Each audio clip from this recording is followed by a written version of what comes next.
Well, hey, y'all, and welcome to the Everyday Truths podcast, where we make faith real and relevant so we can live it out in our everyday lives. My name is Sherri. I'm the creator and host of the Everyday Truths podcast, and today I am joined by my friend Clayton Tyner. Now, Clayton is the lead pastor of Meta Church in San Antonio, and if you've heard him teach, you already know there's just a way he communicates truth that doesn't stay surface level. It gets personal, and it sticks with you. And that's exactly what you're going to experience in this conversation. We're continuing in our Letters to Me series, where each guest writes a letter to a younger version of themselves. And in doing that, we get a front row seat to how God has moved in their life. And Clayton's story is going to hit home for a lot of us. We talk about identity, the weight of expectation, what happens when you feel called to something, but your life doesn't look anything like it should, and what it looks like to run from God and still be pursued by Him anyway.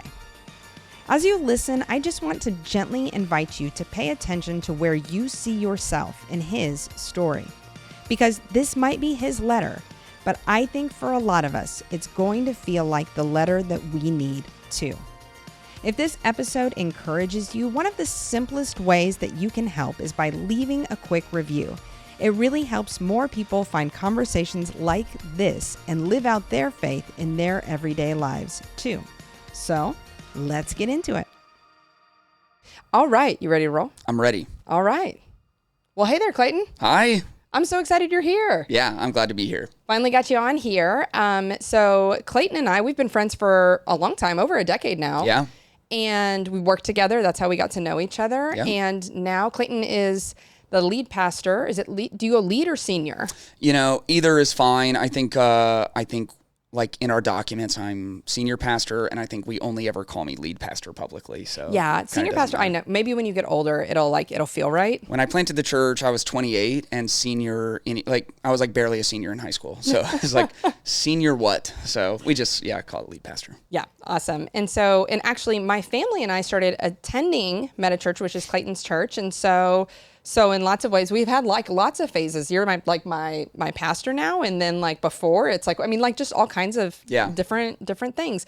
And so excited that you're here. Before we get started, I need you to pay attention to my shoes. Solid. Okay, so here's the thing. This is real, like vulnerable moment. So I was supposed to teach at Meta Church. Right. Ended up getting a stomach bug. Yes. And very funny, Clayton was supposed to be leaving on vacation. I'm like, my bad. And so he of course hops back in, and it ends up being like the best sermon you've ever done in your life. And so you're welcome. But also Clayton always has cool shoes. So does Tony, who's one of your pastors, and amongst others. And so Andrew, another friend of ours that comes on for you guys. And so I was like, I'm going to get cool shoes. Yes. And so 100%, I got these. Yeah. The week before I was coming to teach, and I hadn't worn them yet. I forgot that I had them. So I was like, I have to wear them today. I had to text somebody and be like, are these cool? And they're like, kind of. And I'm like, all right, we're taking it. Yeah. And so, because I don't know. Yeah. I'm not a big like sneaker culture. A lot of it is like hype. So what's hype is honestly kind of what's expensive, or like the right brand or the right collaboration. And I'm way more of a feel guy. Yeah. It's like if I like them, then to me they're cool. You know. So I don't really have high dollar sneakers. Both of my boys have way more impressive sneaker collections. Yeah. And most of like the hype shoes I wear on stage belong. Luckily, me and Lane and Paxton are all right around the same shoe size. Like one might be a half size smaller, but like not too small. We can't all get into it. So we all have like way more shoes accessible to us. Nice. Because we just swap them around. That's really fun. Yeah, mine is more like a low price, but like I think they're cool. You know? No, that's exactly what I went for. What ended up happening here is just I was, I don't know, at Rack Room or something, and I was like, I needed another set of shoes, but like they always get you. It's like buy one get one half off. Right. And so I'm like, all right, well here we go. What we getting half off? And so that's just, then I got kind of unhinged and was like, I'm going to buy shoes literally just to be cool when I go to Meta-Church. There we go. Hey. Yep. And so I needed to wear them somewhere. So I'm glad you didn't say you hated them. I mean, I guess you're on my podcast, so It's true. That would be nice. That'd be rowdy just to come in trashing your shoes. If I ever come on your podcast, which is a solo podcast, I ever like just pop up in the background, you can make fun of me guest. all you want, right? Perfect. Yeah. Clayton has a podcast. It's called, rightfully so, the Clayton Tyner podcast. Yes. Is that correct? Yeah. It is. Yeah. I haven't put out episodes in a long time, but it does exist. Yeah. It's on YouTube. It's a lot of commentary. It is. Yeah. It's a lot of commentary, but it's great. And you get cool perspectives. Yeah. And so we do something, start the Everyday Truth podcast, start the same way every single time as like a get to know you. We've already talked a little bit, but I hate awkward get to know you questions. And so instead we play a game. Okay. And this season, the game's always the same. It's fun. We're just playing Would You Rather, and I just try to tailor it as best I can. And so we're going to see, I knew you were going to be hard to trip up. Because most people, it's like an awkward situation. They're like, "Whoa, no, I don't want to do that," and you're just like ridiculous enough to be like, definitely that one. Not that there aren't things that we'll see. We're just going to throw it out there. Okay. We're going to throw it out there. All right, so here we go. Would you rather rewatch your first sermon in front of a live audience, like you're watching it together, or relive your high school hairstyle for a full month? Oh wow. Oh man. I got to think about both of those. So I rewatched my first sermon. Yeah. Because it's kind of a crazy story. I was so young when I preached for the first time that I think number one, it was like 4 minutes long. Oh, nice. And it's just like, I would, if it was my first sermon as an adult, I would just go back to my high school hair. Yeah. Which is probably honestly better than my hair right now. But yeah, my first sermon was kind of a crazy situation. But how old were you? Well, I mean, this is going to take a little bit of context, but so my grandpa died when I was 7, and he was my hero, and he was a Southern Baptist pastor. He was retired, but as kind of a retirement job, he was preaching in Relentless, Texas, which is a town of 4 people maybe. Wow. And I mean, the actual sanctuary maybe could hold 30 people total. It was this tiny, adorable little white wooden church. And I don't know why, and I've done some therapy to figure out why I would assume this, but when he died, I was like, there's no one to preach the next Sunday. You're like, well, this is on me now. This is obviously my job, and 100%, because I'm 7, Yeah. And time to grow up, kid. So yeah, my granny came into his office, and I was on his typewriter, and I was very slowly clicking out a sermon, and my granny had enough, just like, I don't know, foresight or something. I shared recently, the night before my grandpa died, I spent a lot of time with him in his study. And, then I went to bed. And before he went to bed, he told my granny that I would be in ministry someday. And then he died the next day. And so, yeah, I don't know if that was why she was like, made some calls and was like, yeah, we're going to let him preach. And so, someone else came up and did like the real sermon after me. Yeah. But I was just like, John 3:16.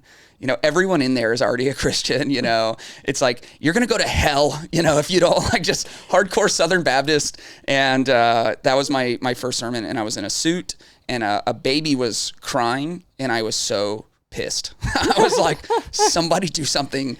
I mean, I held it together on stage, but afterwards I was just like, how ridiculous that someone would let their baby cry in here. And I was a baby. That's hilarious. Okay, so yours was like, it's like precious. Like it would have been precious. Yeah. Okay. Yeah. And so that's like, I'm thinking about what my first one was, and it was probably, I don't know that I want to relive mine. It just depends. If it was like an adult, like full stage, and you're like, this is going to be the most revolutionary thing ever, I'm like, never, ever do I ever want to watch that. Yes. But some of the younger ones are fun. I feel that. All right. Would you rather accidentally send a voice memo of you talking to yourself or have your phone autocorrect bro to baby cakes forever? Oh, wow. I do use bro a lot in texting. And the first one is send a voice memo of me talking to myself. Yeah. Which I also do. Yep. I mean, constantly. Oh yeah. I process 100% out loud. And so like, I live talking to myself. And so I think I would actually, so my favorite thing in the world is recurring bits. Like I'm a bit guy. And to me, every bit kind of exists on this reverse bell curve of like, that's funny. And then like, you've done that too much. Yeah. But you hit a point where you've done it enough and now it's like hilarious forever. Yeah. It's like part of your personality at some point. Yeah. And I like predictability. So like everyone in my immediate family knows all my bits. So like in every situation they can beat me to them, Yeah.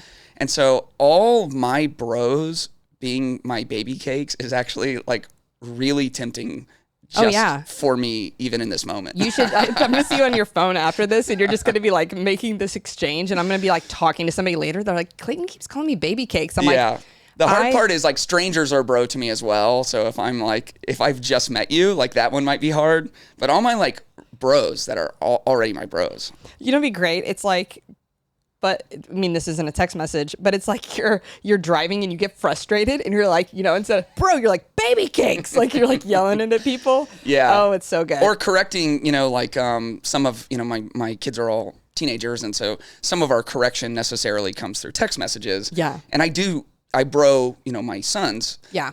Like, bro, you got to get your grade up or whatever. So that one would also be tough. I love that. Yeah. It'd be harder. Like I feel like it would be easier with your friends than your teenage sons. Yes. Not because it's just different. Yeah. All right, let's see. Would you rather lose all your sermon notes right before a big event or have to give a spontaneous TED Talk titled The Eternal Relevance of Cargo Shorts? Oh yeah. I mean, I would just lose my sermon notes. Yeah. I just couldn't lie, I mean, cargo shorts, they're just out, I just... See, but I feel like, I remember a blog you wrote years ago. I don't know why this stuck with me, but it was like how like white, like V-neck shirts will like always be cool. And so I'm like, I feel like you could bring back cargo shorts. Like, I don't know why that just like popped in my head from like so many years ago. That's so funny. I mean, to be fair, I made fun of carpenter pants forever. Like anytime I would see one, it was one of my bits. It was like... Oh, they forgot their hammer because you can hang a hammer in them. Oh, yeah. Right you're literally wearing them right now. And I bought these last week, so they so could come good. back around. They could, Of course, they already have. I just felt like I really was confident you were going to lean into the TED Talk. And so, no, I would like the challenge, I think, It's fun. Yeah. I actually want to do... One, the game, like, make up a sermon out of anything is, like, my favorite game in the world. Oh, that's cool, it's like, Andrew and I played it last season. It's like rubber duck or whatever. Yeah. But I also think it would be fun to get a group of pastors together and do, like, a, like, pastorvention. And so, the commercials that are, like, don't become your parents? Yes. So it's like that, and it's like, all right, if you've used more than 2 props in the last 6 months, it's like, raise your hand. Or it's like, if you've ever referred to your, like, wife as my smoking hot wife, like, it's like, have, like, the diagram up and be like, this is, in your instance, this is Katie, not my smoking hot wife, like, or whatever from stage. It's Wait, like, she has a name? She has a name? That's crazy. If this means nothing to you, pastors are notoriously bad for saying cringy things like that from stage. And so it's like, especially youth pastors who, it's like their one weekend to preach. It like always comes out like, Lord have mercy. Anyway, so Pastorvention would be a hilarious video series. Yeah. All right. Would you rather eat gas station sushi or talk in front of a room full of middle school boys who just got back from Camp Wreck? I'm not afraid of gas station anything. As a matter of fact, I eat pretty clean, just mainly because of Katie, my smoking hot wife. But winning. I do every single Sunday, almost without fail. I don't eat from Saturday night until I'm done preaching, and then I go to QT, and I have like QT Pizza, which is the best gas station pizza. This podcast is sponsored by QT, obviously, and I have a whole like routine of gas station pizza and snacks that I eat. That's so funny. Every single Sunday. Yeah. I was helping out Meta at their Helotes campus, which is, or venue, where now my husband and my family and I go, but every week when I'd get off while I was helping you guys out in the kids area over there, I would stop at Taco Bell every Sunday. Oh, it's so close. It's right next door, and it became the routine. And it's like I knew I was going to regret it. Sure. Like, but this is the routine now, so you can't break it. All right. Would you rather get caught on a hot mic singing Creed unironically, or tagged in a Facebook memory from 2007 with a soul patch and confidence? Well, I still keep a pretty rowdy soul patch. So, yeah. At least you keep the rest of the beard with it, so you get some, I mean, I have publicly sang Creed unironically. This one's a no-brainer, I feel like. Yeah. Creed is back, by the way. And I was not aware, but I'm excited now. They beat cargo shorts. Creed is, I think, unironically back. Wow. Yeah. Well, there's something about the hot mic, though. There's something about the hot mic that's like I think every pastor, every speaker who's ever had a mic on has feared hot mic. Oh yeah. Or going to the bathroom with their mic on. I double check my mic pack every time I enter a bathroom. Yes. 100%. No, I completely, I've always done that as well. I did curse on mic one time walking off stage and not realizing I had a hot mic. And it wasn't bad, it wasn't terrible. It was more like I had messed up right at the end and nobody knew. And I was just I can't remember what I said. It was probably damn it. I can't even it wasn't terrible. Shouldn't have said it. Straight to jail. My son is our tech person today. I'm not sure if you heard that. But straight to jail. That's one of my favorite. Oh gosh. Anyway. And so, the hot mic anxiety is real. Okay. Last one. Would you rather? I feel like this one, whatever. Would you rather have to parallel park on live TV or compete in a church potluck cook-off judged by judgy Southern grandmas? Oh, wow. I am arguably not a great driver. I feel like I'm a good driver. I'm a defensive driver. I have been pulled over just so many times. Maybe I'm too aggressive of a driver. I've gotten a lot of tickets in my life. I am a good parallel parker. Ooh. Weirdly good parallel parker. Awesome. And I think parallel parking is 98% confidence. There you go. And so I believe I'm good. And I definitely have had misses where you're ear. Nice. Oh, of course. But I have misses pulling in forward into parking spots. It's fine. Yeah. Yeah. But I also feel like I grew up with a Southern granny and I have a few dishes that I wouldn't be too nervous about. Okay. Yeah. Just enough butter, enough sugar, or enough spices, enough bacon in the green beans. Winning. Yeah. It's like that Paula Deen quote. What was it? Paula Deen gonna add a whole stick of butter.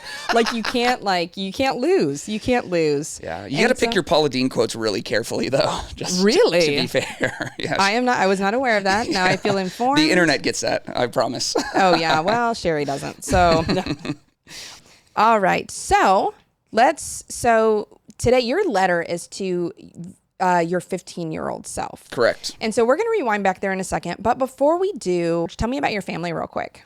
Yeah. So I probably am most proud of just who I get to be as a husband and as a dad.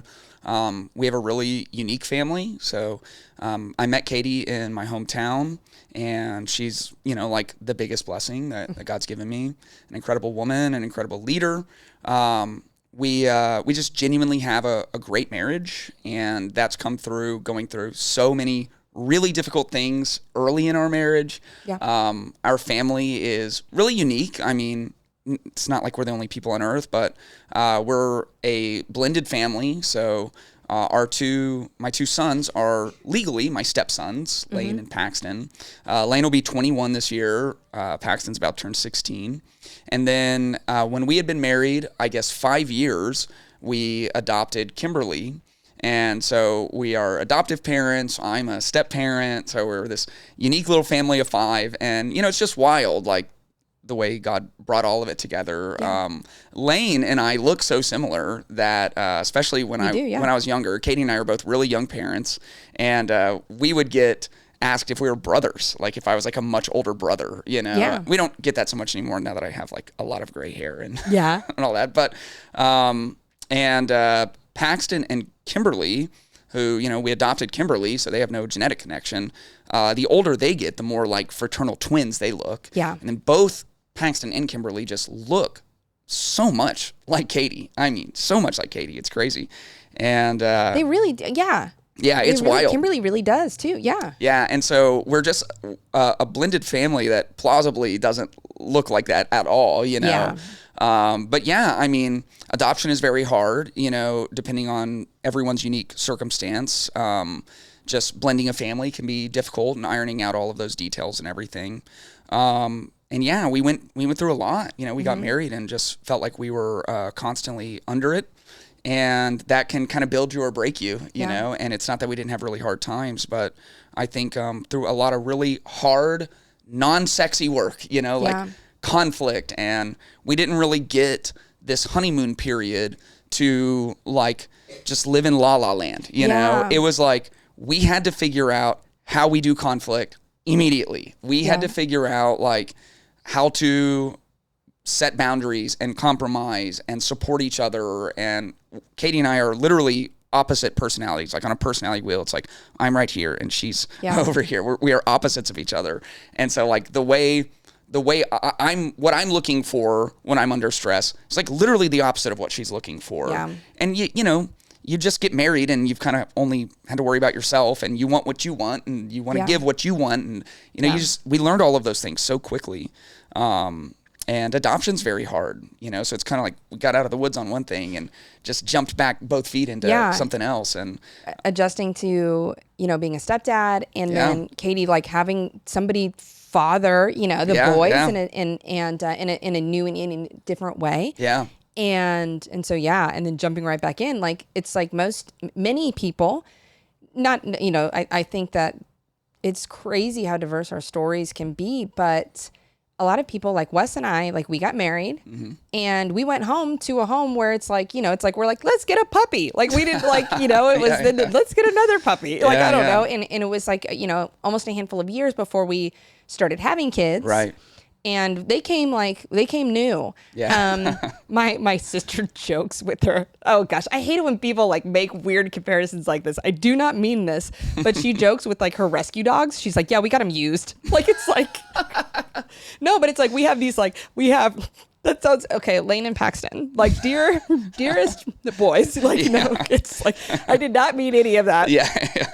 Like that. I'm probably gonna edit that. Except as soon as I say that, then I'm like, I can't, right? But it's no, they're new. Like there's no like they have no previous experience, and so just I can't imagine like just like blending all those pieces together. Yeah. Another unique element in your story that I've seen so rarely was Katie's a little bit older than you, right? And then Katie having the boys young. So how old were you guys when you got married?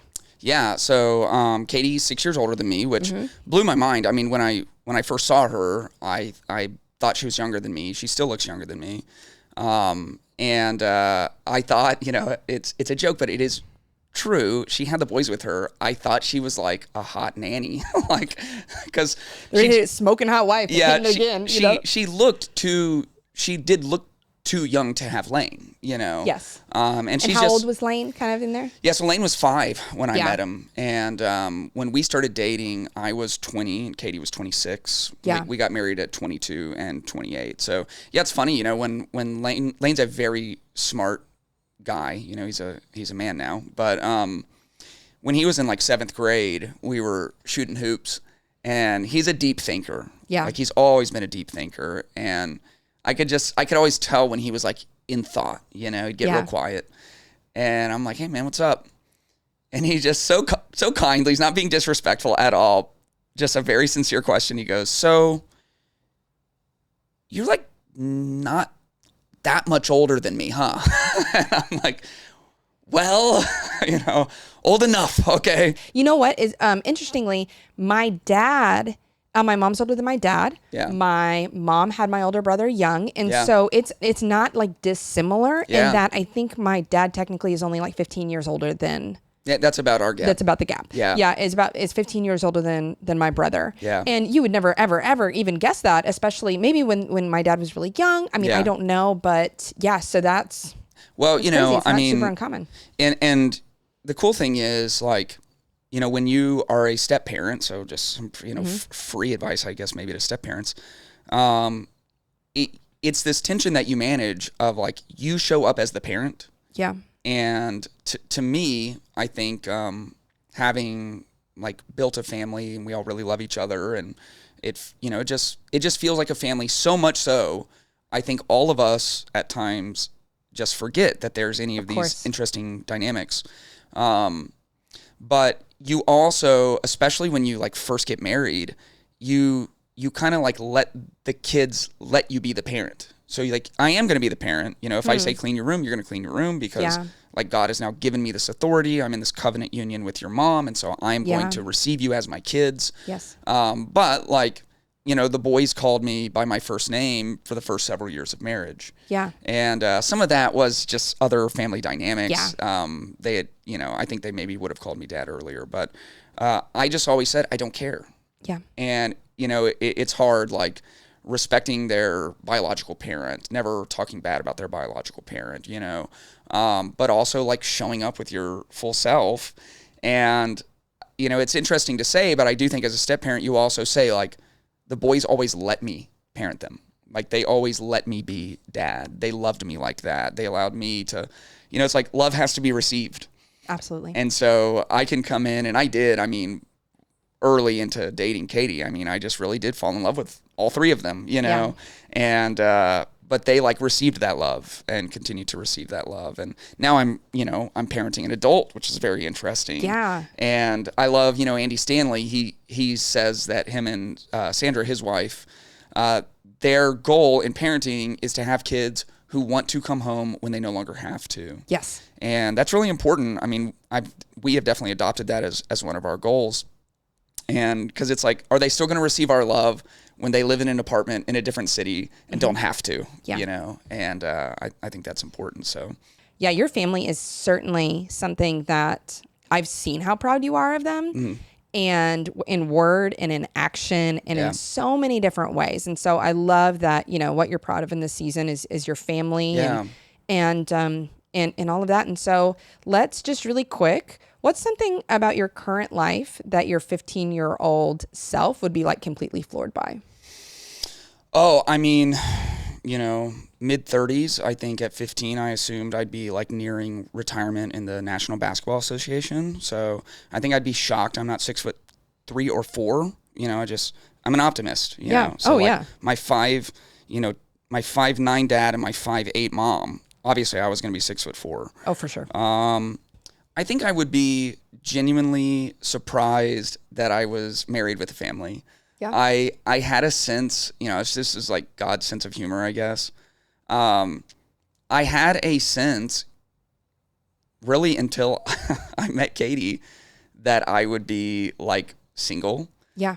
Even when I really came back to the Lord, like, at 18, I just thought I'd be like Paul, Yeah. And partly I was so terrible at dating. And I considered myself, I was terrible at dating. And I just had a sense I wouldn't have kids. And interestingly, this is weird and probably way too much information. Even probably at 15 years old, I don't know why I would even think about this, but I didn't think I would have kids at all. Yeah. Partly because the only way I thought was biological kids, because that's just what my family was, you know. And so when I was like a preteen, I was into extreme sports. And partly I had just taken so many unbelievably gnarly shots to my groin. I really did think I might be sterile. So breaking news, I don't think I've ever shared that, but really all the way through my teenage years, I didn't think, And by the way, there's no evidence I'm sterile. There's also no evidence I'm not. I don't have any biological kids. This is the social clip right here. Like, you're gonna say, like, other good things are gonna be said, I'm sure. I'm only putting this moment out on social. It's, here you go. It's did you just tag Pastor Clayton Tyner? It takes a lot sterile to make me feel awkward. I really did believe that as a teenager for whatever reason. And oddly enough, I grew up and, ended up, Katie and I did intend when we got married to maybe like have a kid. And I mean, the Lord, like, as clearly as the Lord has spoken to each of us as individuals and like affirmed it together, was like, y'all are going to adopt. Yeah. And you're not going to, and that was just, and it is really interesting. I read one of the like official biographies of George Washington, and George Washington had no biological kids, and the science wasn't really there to determine why. But Martha had children, so he had stepkids, and he had like Alexander Hamilton. He considered a son, interestingly enough. Yes, I remember this from the musical. Yes, yeah. Except Hamilton specifically said, "Don't call me son." So you need to get your story lined up. I mean, Lin-Manuel Miranda certainly had this better than any biographer. But anyway, sorry. Come back. So I really resonated with what George Washington. One of the themes was he felt like maybe God never gave him biological children to give him a heart, number one, for the children God brought into his life, and number two, to be the father of the country. Yeah. So this is where I'm announcing I'm running for president, 2038. Second social clip. Vote me, father of the nation. No, I just really resonated with that because I do have, even when I was in my 20s and like everyone in the congregation was older than me, I did feel I think, appropriate kind of paternal love. Yeah. When I went west, the calling specifically that I got is a calling of like adoption. Yeah. And I did feel, just for reasons things that were happening in the organization that we were a part of, like I did feel like they didn't have a spiritual father, someone like showing up, providing, doing those things. That's probably not even fair because there were really great people involved. No, but this was the perspective that, it was the calling I got. That you came from. Yeah. And so that's, yeah. And it was how God has spoken to me throughout my life. And so, yeah, I mean, it's like, I don't really care. I don't care about the law, Sherri. What is the law? Yeah, what is the law? Anarchy. No, I don't care about like the legal status. Like if we could have never legally adopted Kimberly, but I was raising her, she would be my daughter. Of course. The boys, I might not like legally have like adopted them, but they are my sons. And that's I think that's a gift. And for people who are in blended families and for step parents, I think it's a gift you can pray for as well and seek the Lord for to give you the heart of a father or the heart of a mother. And I just think it matters. And, like with Katie, I mean, so many people are like, and like if you're dating in your 30s, it's just hard. Wes and I talk about that all the time. Like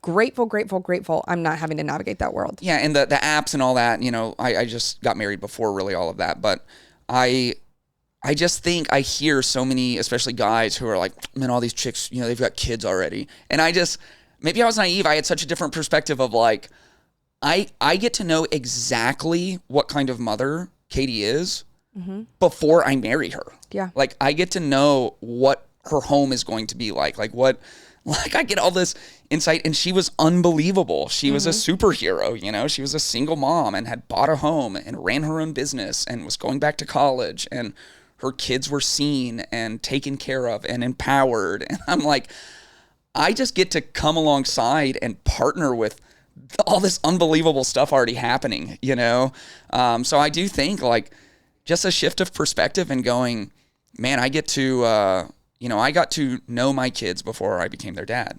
Yeah. And that's really unusual, you know?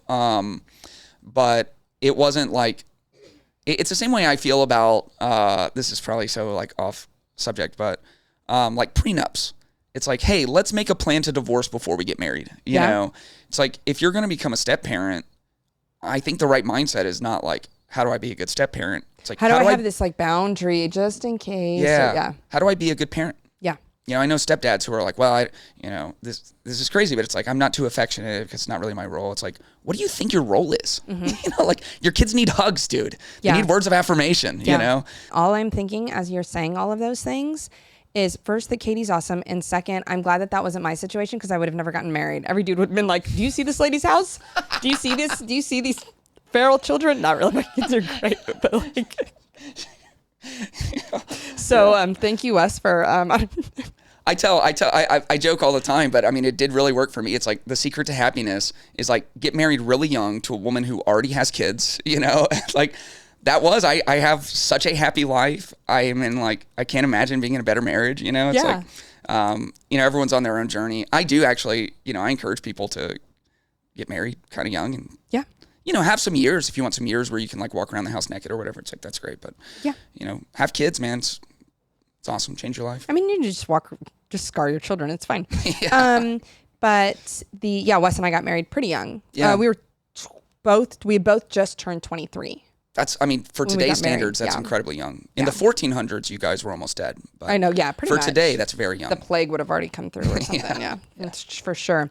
Let's so now we're going to rewind back to just the era that you wrote your letter to. And just thank you for sharing just so much about, what you're proud of in this season. And I love hearing you talk about adoption. And just, I've had the opportunity to hear you talk about that really through the context of salvation and and so I know just your heart and your passion for that. And I'm just so grateful that everybody that's listening and watching just got to hear that perspective and just learn from you in that. Definitely. So I just love the way that you talk about and the way that you've lived out this passion for adoption. Yeah. And so let's rewind to 15-year-old Clayton.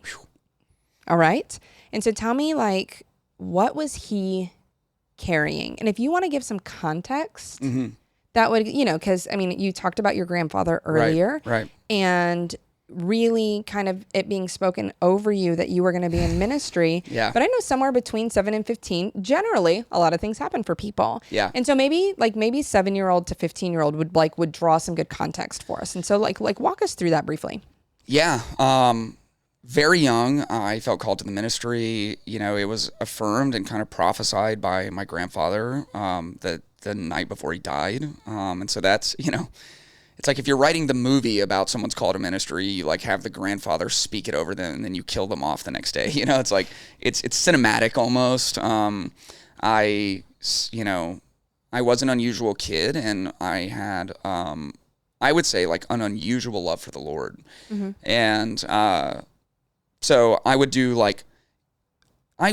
pretend G.I. Joes and stuff like that. I would also, like if birds were on power lines, I would pretend to preach to the birds, All the other little kids sitting there pretending to shoot them off the line. I'm trying to save these birds. You're just like, listen up. I don't want them to go to bird hell. Have you heard of substitutionary atonement birds?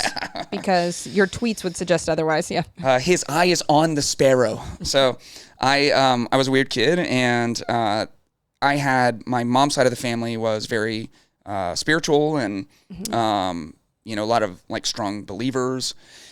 And I think just, because my grandfather had died and kind of left this void in the family, and because I was somewhat unusual and very spiritually curious, and some of it I'm guessing was real and like spiritual promptings, but just like, some of my mom's sisters and my mom's mom and some of my uncles and things like that, they would just speak kind of these expectations. And I was a people pleaser, and it was like, whatever the mark was, like, the next Billy Graham, the next, interestingly enough, Charles Stanley, we would like watch Charles Stanley on TV. Yeah. And I think as a kid, that meant a lot to me. And I do think, I think the words that we say to our kids really matter. And I'm learning that even now, like with my oldest son, who's extremely successful, and we have told him his whole life he will be extremely successful. Like, it's happening, This isn't like Oprah's The Secret. It's just like, your words, matter. No, yeah, watching him recently on social, we actually shot a couple of messages back and forth. Cool. Recently, and just watching him grow, and not just grow, like grow a business and then like adjust, and then like, just his stuff on it's just fantastic. He's just doing just such a hard worker, such like, kind of, it seems like laser focus and all of that. Just so cool. Yeah. So cool to watch. Yeah. So it matters. What ended up happening though with these like, ministry prophetic words over my life is inevitably I became like a young kid and then like a preteen. And so I started misbehaving and, in different ways. And I had like the normal conviction, I think, of a kid who's a believer. Yeah. But I also had this sense of guilt that I was like ruining the expectation of an entire large family because, it's like, Charles Stanley wouldn't be doing this or whatever that is, and I did become quite rebellious as a preteen and moving into a teenager. And I kind of like part of it is personality. I don't really do anything halfway. Yeah. I'm kind of an all or nothing guy. And it was the same way with some of these sin patterns.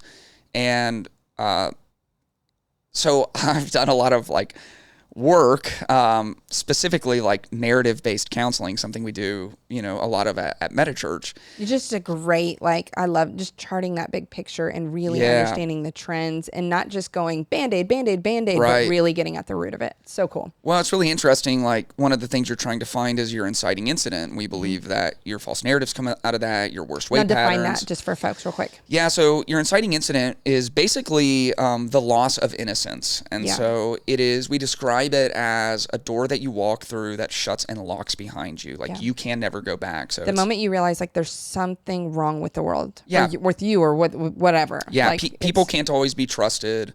Things aren't always able to be, in the proper order. People can hurt you with their words. It's it's like little kids, like really little kids who are still innocent. And some kids are in very safe environments. They're 6 years old. They're still very innocent. It's like they have no idea they have a single physical flaw in their body. Mm-hmm. They are as confident as you can be because they're innocent, Yeah. And the moment someone like points at that flaw and then they look in a mirror and they notice it as a flaw, it's like, there it is, Yeah. Or, some people suffer abuse. Some people's inciting incident happens almost immediately because they're not born into safe environments. Yeah. So I had a good family, and I was trying to wrestle mine down. My dad was in the Army, so he was gone a lot, just in the field or TDY or different deployments or whatever. And so it's like maybe it's that. And my grandfather dying young, it was like the first death I experienced, and he meant a lot to me. And we couldn't really track it down. I believed it was my grandfather's death. Yeah. And I'm describing it to John Whitty, my mentor, and I start describing myself at 7 in the hospital, and immediately I go and I start trying to comfort adult family members through a spiritual lens. Yeah. I start pastoring my family. And there's one part of that where it's like, okay, so that's why everyone thought I was going to be Billy Graham, But he just looks at me and is like, that's not normal. Like at 7, and of course my mom was comforting me and everything. Like people did a great job. But I did feel the need, like it was my job to go comfort people. Yeah. And it's like, okay, so you didn't react right. Like 7-year-olds don't do that. So that's not your inciting incident. You did it wrong. You weren't mourning in a way. Like it's like you were like bypassing to like help others in their mourning. And in the moment, it sounds like. It's like I'm more worried about other people's grief at 7. And then I start writing a sermon to preach at his church because I feel the responsibility of his congregation at 7. Well, that's weird. It's a cool story if you grow up to be a pastor and your first sermon was at 7 years old or whatever. But that weight of expectation was already there. Yeah. And so I do think, having spent a lot of time trying to figure out, like part of what I couldn't figure out is like, I love the Lord so much.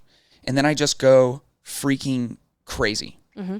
And I rebel so hard from the God that I love, And I do think that I just broke under the weight of expectation that was on me. And part of why I know that is because when I finally hit like my own rock bottom, the summer before my senior year, I had fallen into a depression. I was, I was being recruited somewhat widely at the Division III level play basketball here in Texas. And I'm moving into my senior year. I'd had a good junior year. And I'm like, I think I'm going to quit. Yeah. You know, like just nothing matters. Everything's stupid. You know, so depressed. And I'm in this identity crisis. Yeah. Living this crazy life. I've been in good churches under good leaders, but never had the real clarity of distinction between my justification and my sanctification. So, and you'll have to explain that. Yeah, really I'm. It's like when you put your faith in Jesus, you are justified. You're a child of God. Your eternal position is changed forever. You're in the Father's hand, and nothing can change it. Yeah. So, like, I have 3 kids. All 3 of them legally or spiritually adopted as my kids. They could do literally anything, and I will not disown them. Yeah. God's a better father than me. Yeah. He doesn't disown his children. Yes. But then there's sanctification. So believing in Jesus, justification, following Jesus, sanctification. And this is becoming more like Christ. Mm-hmm. This is, you know, putting to death your sin and your flesh.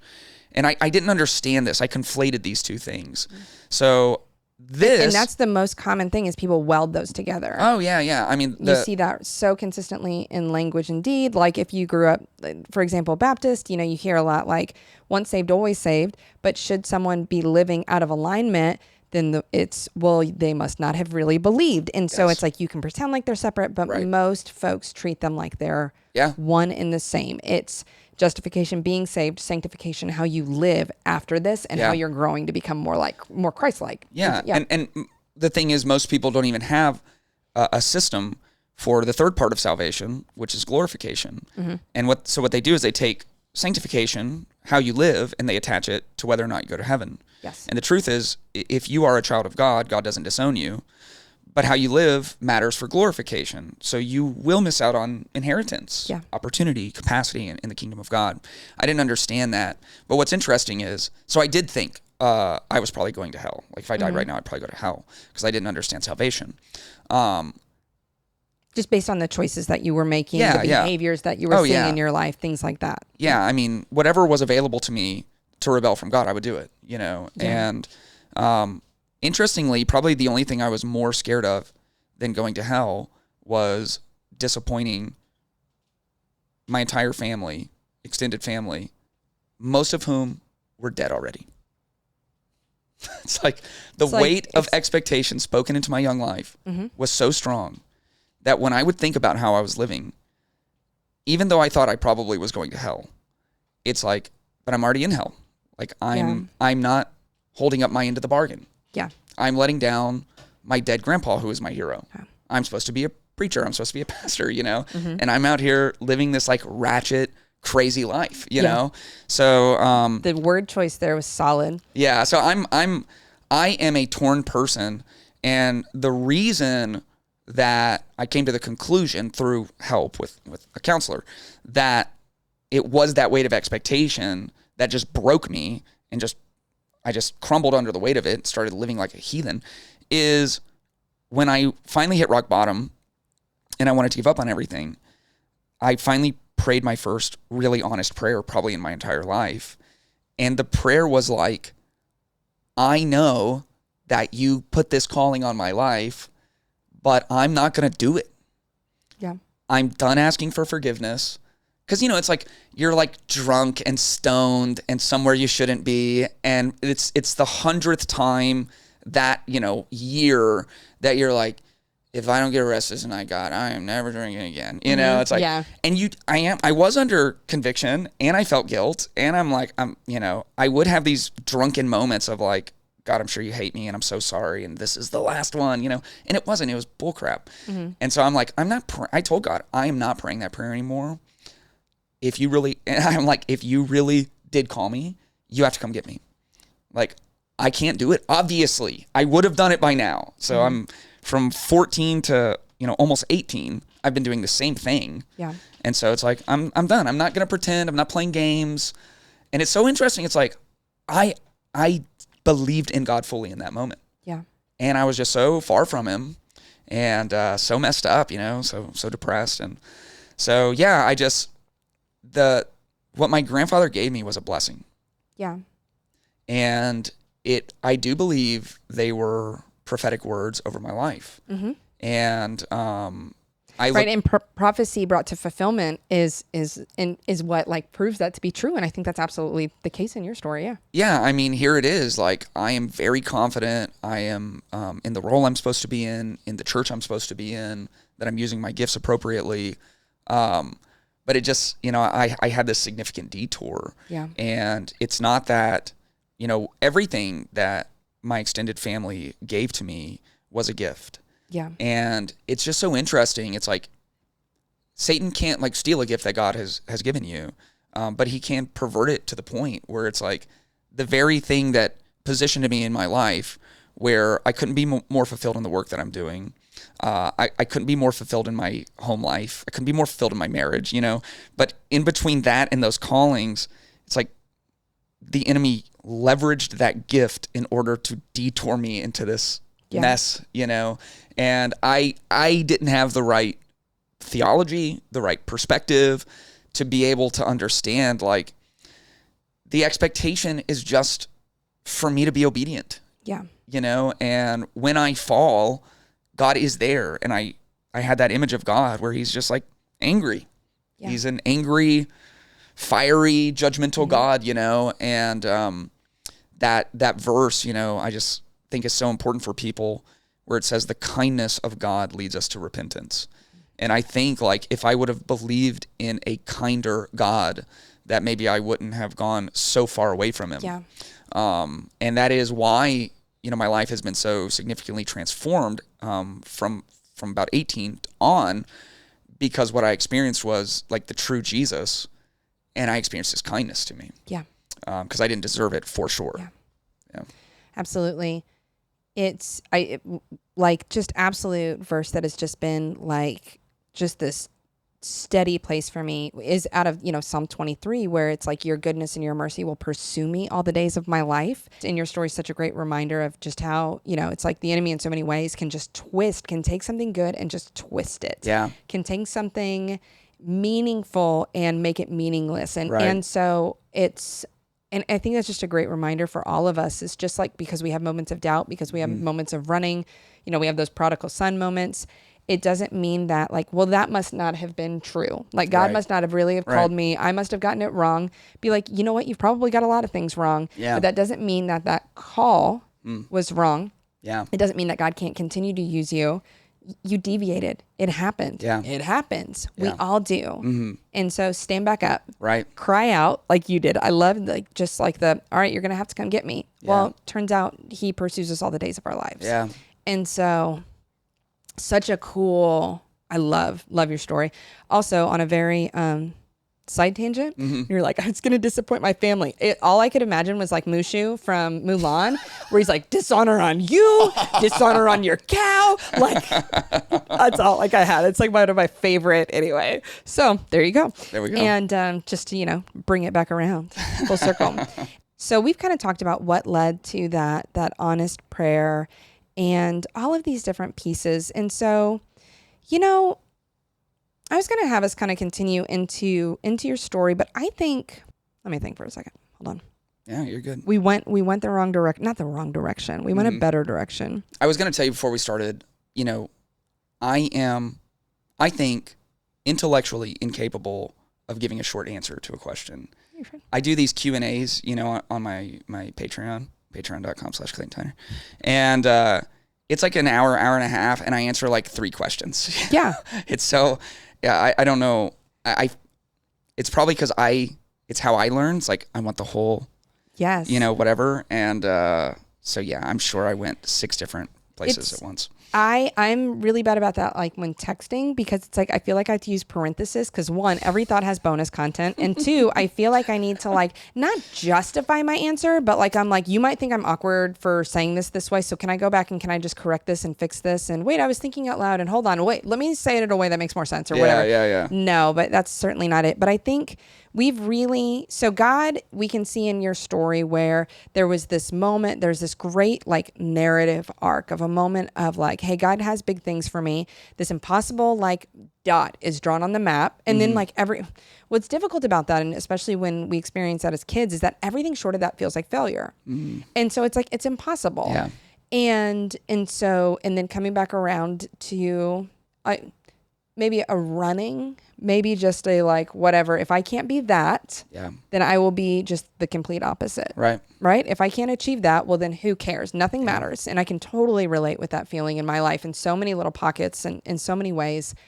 Or for me, like, it's like, if I can't be the best at it, well, who cares? Why would I try? Right. And then coming back around to like, okay, God, like, you got to find me. You got to come after me if this is going to be the case. And we've gotten this really beautiful image of what life looks like now. And so in a minute, I want to jump into your letter because I'm really excited for people to hear your voice now speaking to your 15-year-old self then. But I'm curious if there's just anything else, like, because in this letter, you're writing to yourself at 15, but in so many ways, you're writing a letter to many people who have experienced what you've experienced. Right. 15 years old or not. And so and maybe in quotations, other recipients of this letter. Right. Before you hop in, like, what is it, anything you'd like to say to somebody who's like in that place where you were when you were 15, kind of outside of what you're going to talk about in your letter, maybe? Yeah, I have a few things. Number one, the fact that I was 15, the only reason I'm not still there at 35, I do believe is it's an answer to prayer. But it was tough. That summer I just became extremely sick.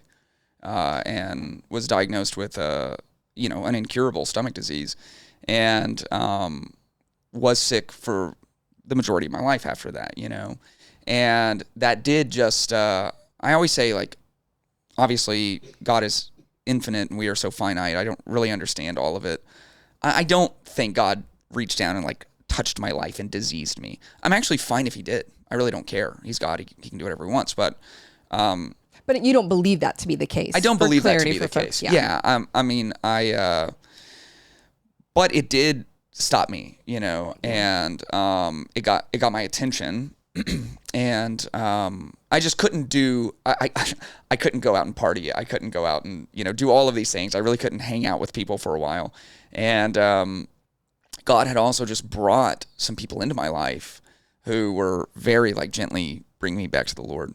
So if you are 35 and you're exactly where I was at 15, it doesn't mean you're immature or it just means you're like still on the wrong side of your story.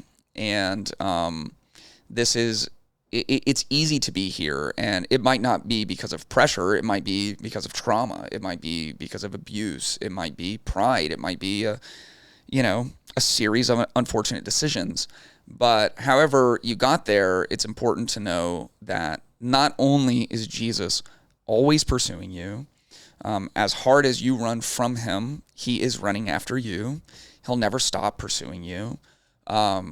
I do believe God allows natural consequence out of his kindness.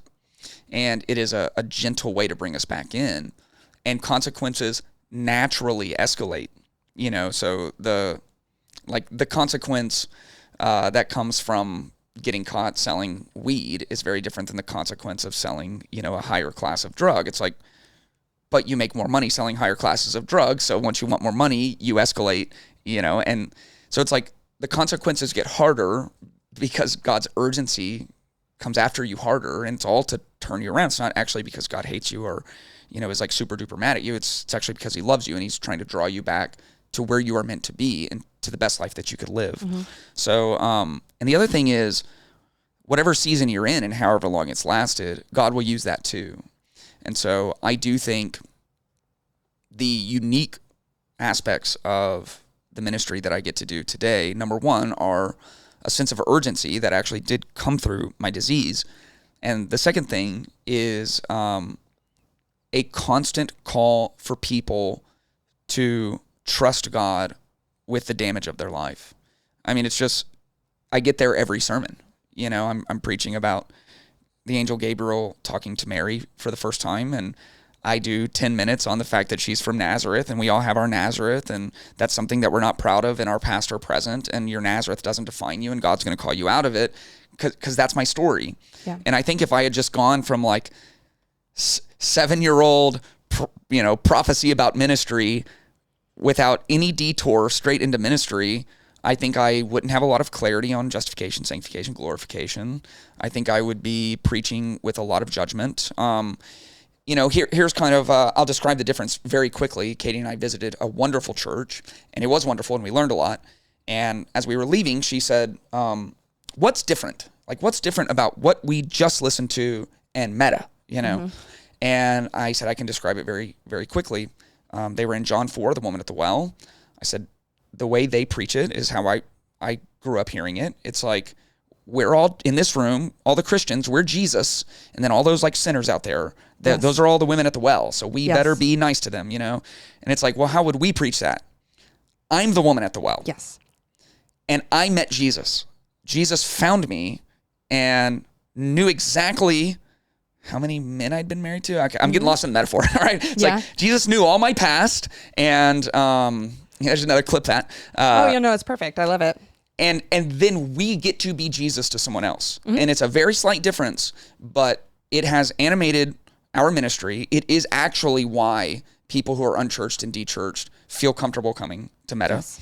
And I don't think I get there without that season. Yeah. So like, not only will God find you in your season, not only is it his love and kindness, even in the consequence trying to call you out of it, but then he will use what you've been through. Absolutely. For the purpose, that is ahead of you. So I think being able to see all of those things in my story took a long time, but it's been very helpful for me. Yeah, and I love something you said, because I think it speaks so clearly to the others that your letter is to, the others, like on Lost. Anyway, in the sense that it's, hey, you're not immature or whatever. Like you're dealing with what his life has thrown at you. You're dealing with the consequences of the choices that you've made. Right. I mean, just like the list is as long as a CVS receipt.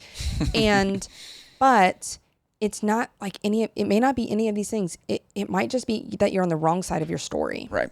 And I think that is such a powerful statement. And, I don't know that you'd agree, but I think in so many ways our story, it has so many cycles. And I think in little ways we find ourselves on the wrong side of the smaller narratives in our lives. And but there's so much power there. And if you think it's a good time to transition, I'm really excited to hear this letter that you wrote to yourself on the wrong side of your story. Yeah. To encourage yourself today. And so let's do that. All right. Dear 15-year-old me, you've carved out a name for yourself in another new city, and to most people, it looks like you're thriving. But I know the truth. You're tired. You're conflicted. You're walking a tightrope between who you've always expected to be, who others have expected you to be, and who you think you need to become. I know how much you want to be seen and build success on your own terms. I remember the insecurity that kept you performing, the pressure to be accepted, and the belief that if you could just stay popular, successful, on top, whatever that took, whatever compromises you had to make, whatever sins you had to embrace, maybe your status would speak louder than the guilt. Maybe you could silence that quiet voice, still whispering about a calling God placed on your life as a child. Maybe you could finally feel free. Free of the weight, free of the expectations, free of the fear that you'll never live up to who everyone else thought you would be. But here's what you didn't know. God never walked away. Not when you rebelled, not when you collapsed under the pressure, not when you whispered prayers you didn't even believe God would hear. You thought you had to chase success when all along Jesus was chasing you. I wish you could see it now, the tenderness in God's eyes when he looked at you back then. Even when you were running, he saw the real you. Not an athlete, not a rebel, not the kid trying so hard to seem invincible, just you. And he loved you. You believed your worth was tied to performance and popularity. You thought at the time high school was forever, but I'm here to tell you it's not. And neither are the lies that held you captive. You are going to hit rock bottom. And when you do, you'll pray the most honest prayer of your life. You'll swear at God and admit that you have no intention of changing, that you're done praying for forgiveness that isn't coupled with repentance, that if God wants you, he will have to come and get you. And God will. He'll meet you in that honest prayer, not with judgment, but with grace. Not with shame, but with calling. You'll find out he wasn't waiting for you to fix yourself. He was already working behind the scenes through people like Coach Harrelson and Kyle Black, through faithful parents who prayed over you, through a verse on your Letterman jacket, through a love you didn't even know that you needed yet. And here's the wild part.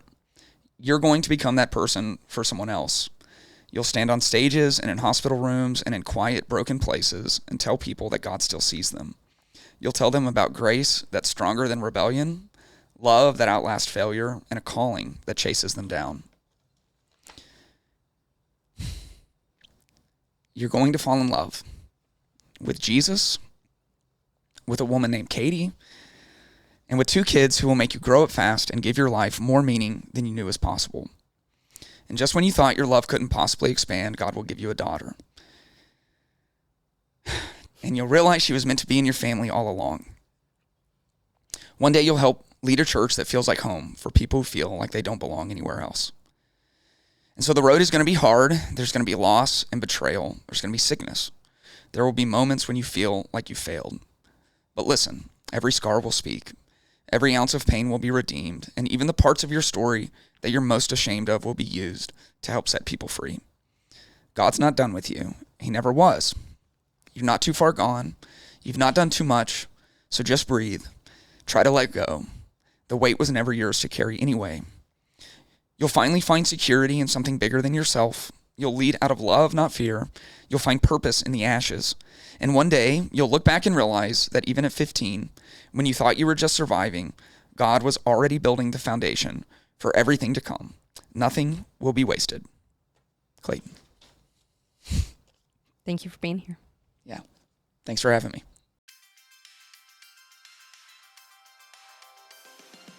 What an incredible conversation. There is just so much in Clayton's story, from the weight of expectation to running to being pursued by God in the middle of it all. And I don't know what part of his story stood out to you the most, but I do hope you saw a piece of your own story in it. Because the same God who is pursuing Clayton is pursuing you right where you are. If this conversation encouraged you or challenged you or gave you language for something you've been carrying, I hope you'll take a second to leave a quick review. Doing this helps more people find conversations like this and reminds them that they're not alone in what they're walking through. Next time, we are continuing our Letters to Me series, and we're stepping into a conversation about judgment. Not just what we've experienced, but the places in our own hearts we don't always want to look at. So make sure you're following along wherever you're listening so you don't miss what's coming next. We'll see you next time.